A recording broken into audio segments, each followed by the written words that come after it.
Hello and welcome to FTTR. I am Hugh McQuaid, and it is time for NWA Power review, and I'm bringing this to you moderately hungover. Okay, it is my week off.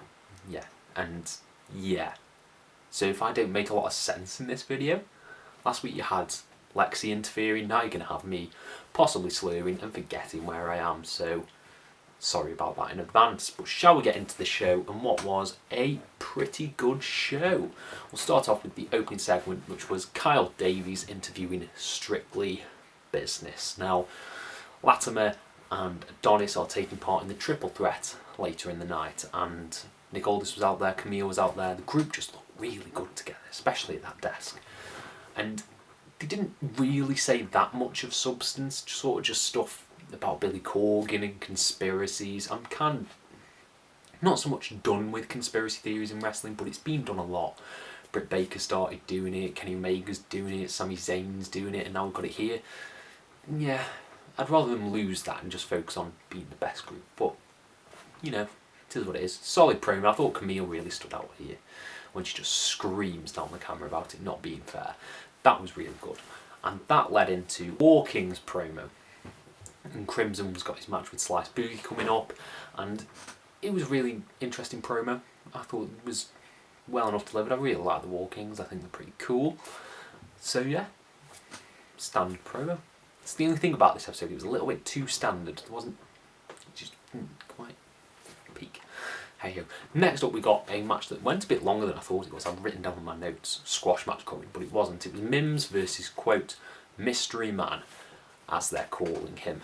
Now, Mystery Man he's a big lad, he's a big youth, who can do sort of flips. He did a nice cartwheel, but he sort of wrestled that NWA style, which was very grapply, very reminiscent to people like FTR, and I don't know where they're going with this, to be honest.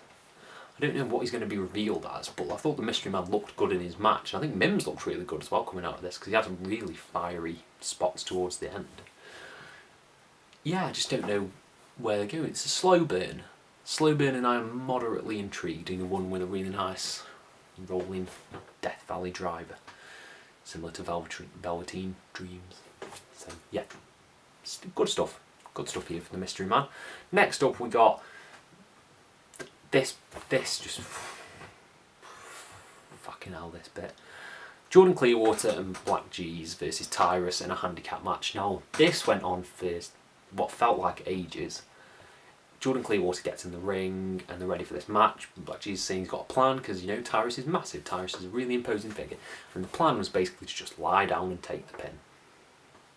But it went on for a long time. It felt like, because Jordan Clearwater was conflicted about lying down, whereas Black G's was like, no, we'll just lie down. And that sort of dynamic just went on forever. Tyrus just standing there, and then eventually Tyrus screams, and they both just lay down. Tyrus pins him. End of. I don't know what they were trying to accomplish here. I thought they were trying to make Black G's this new villain of the show, but not if he's doing stuff like that. Sorry, hay fever.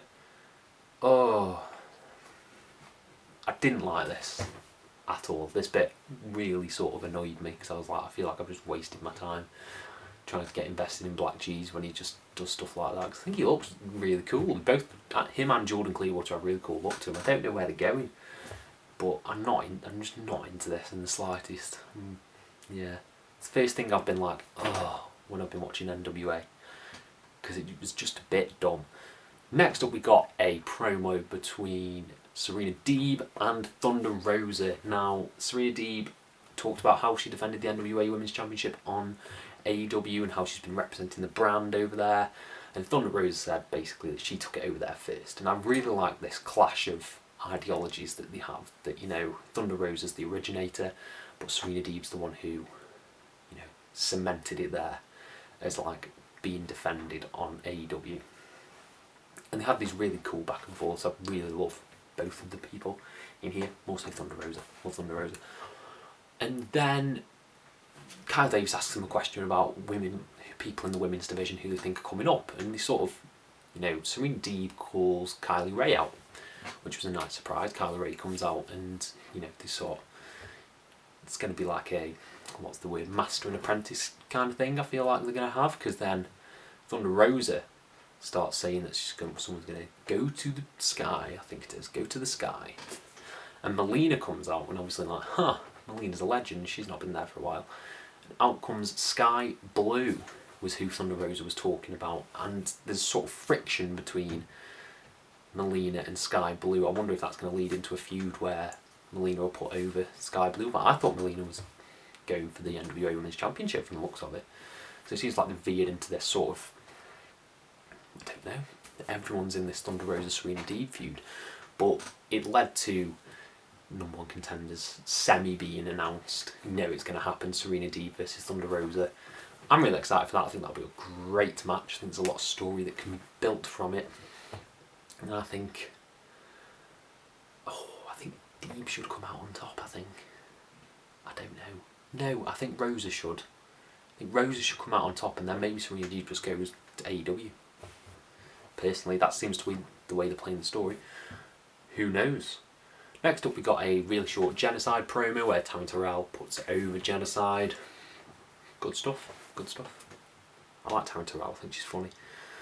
Then we got a grudge match between Slice, Boogie and Crimson of the War Kings. This was very hard hitting. It was a very hard hitting match with lots of not necessarily high spots, hard spots, let's call them that.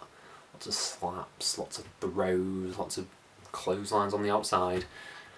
It was really fun, it was really interesting. You know, chair got involved. Slice Boogie lent it up in the corner, and there was a bit of teasing of what might go on there. But the finish came really... I'm not so into this. Crimson got hit him with... It's kind of a Death Valley driver. Hit Boogie with a Death Valley driver. Went to pin him. Got up at 2. And he was like, oh, what's he doing here? And he goes to get the chair. Goes to clock Boogie with the chair. But Jax Dane takes the chair off him. It seems like we're going to get this conflicting tag team partner thing, which is kind of what we've already got going on with Kratos and Aaron Stevens. So I'm not too into them going that way. I just want to see them exist as a cohesive unit personally, because I think they're really cool, the War Kings. And then Crimson picks him up for another Death Valley driver, gets the 1, 2, 3. It was a good match, it was really fun, but I wasn't too keen on the ending. I don't really think we should be having friction between them, personally. That's just me though. And then we got, leading into the main event, we got Trevor Murdoch and Aaron Stevens on commentary. Aaron Stevens was an absolute pisser on the chair, because I don't know if the chair was broke, I don't know if it was a gag, but him just having his eyes above the table, genius. That really got me for some reason.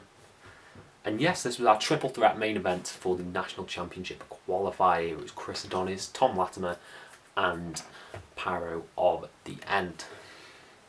Now this worked out really well. I thought it was a really well structured match in that the two members of Strictly Business would just lay on Pyro for ages and ages and ages. Throw him out of the ring, then they'd have like an exhibition tussle, let's just say that. Lock-ups, chain grapples, nothing hard hitting, and then Pyro would try to get back in the ring. They'd cut him off, throw him back out, and then they'd tussle again. Where it comes, and I think it was a really clever finish this. So Chris Adonis hits a move on Pyro, does his pose, does his masterpiece pose, and Tom Latimer tries to pin Pyro while his back's turned. That causes a bit of tension. However, later, the finish of the match, Pyro's been beaten down, beaten down, beaten down.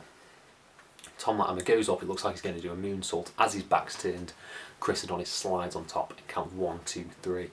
Bell rings, Latimer's in shock. I thought that finish was great. I really, really dug that. I thought it was really cool. This sort of tension between Strictly Business is reaching a simmering point, not quite a boiling point, a simmering point, and I'm really intrigued to see where it goes from here. I want to know who Aldis's next challenger is going to be personally.